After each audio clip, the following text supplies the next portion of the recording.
Welcome, today I'm showing how to unblock phone number into a Samsung Galaxy M23.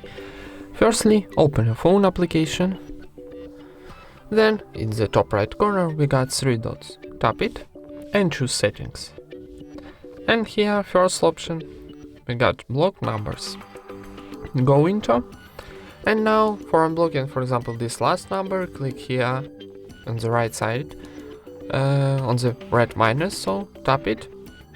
And you unblock this number. So let's try again this number and click here on the minus to remove this number. So tap it, and how you can see we got a success message. And that's it.